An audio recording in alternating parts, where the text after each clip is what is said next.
Following World War I, the threat of German aggression was replaced in the United States by a fear of anarchists, communists, and immigrants. A Red Scare dominated American life from 1918 until the late 1920s, during which time the U.S. government sought to clamp down on people perceived to be anarchists and revolutionaries.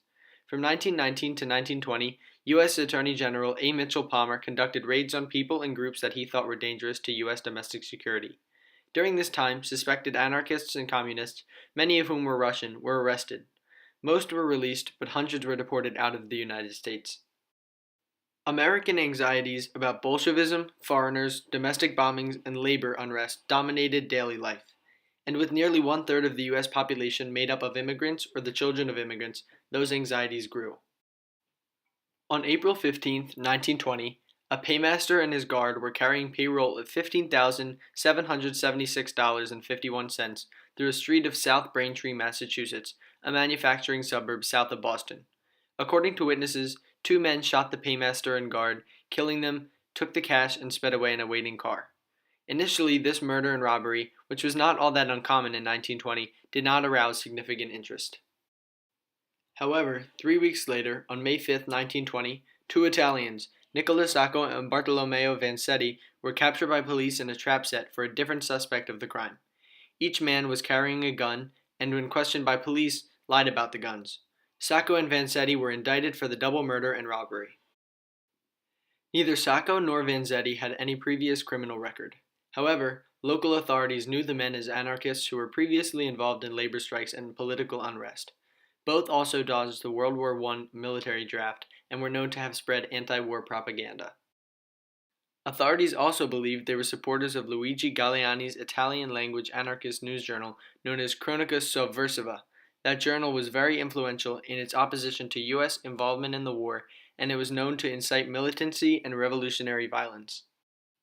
Sacco and Vanzetti hired a well-known socialist lawyer named Fred Moore. Instead of focusing on the lack of evidence against his clients, Moore convinced them to acknowledge their anarchism and try to convince the jury that their arrest came only as a result of the fact that they were foreigners and perceived to be dangerous, and that the prosecution was part of an effort to suppress the Italian anarchist movement. Moore's strategy became very political. He sought the support of labor unions and international organizations who saw the case against Sacco and Vanzetti as part of the government's efforts to block union causes, which were also viewed as anti-American and disruptive to commerce. The trial began in June of 1921 and lasted for more than 6 weeks.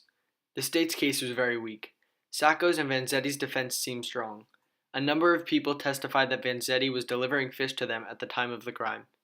Most of Vanzetti's witnesses were Italians who spoke English poorly. Someone from the Italian consulate in Boston testified that Sacco was in the consulate's office at the time of the crime. Ultimately, the jury found Sacco and Vanzetti guilty of robbery and murder on July 14, 1921. It was later learned that the judge in the case, Judge Webster Thayer, was biased against Sacco and Vanzetti.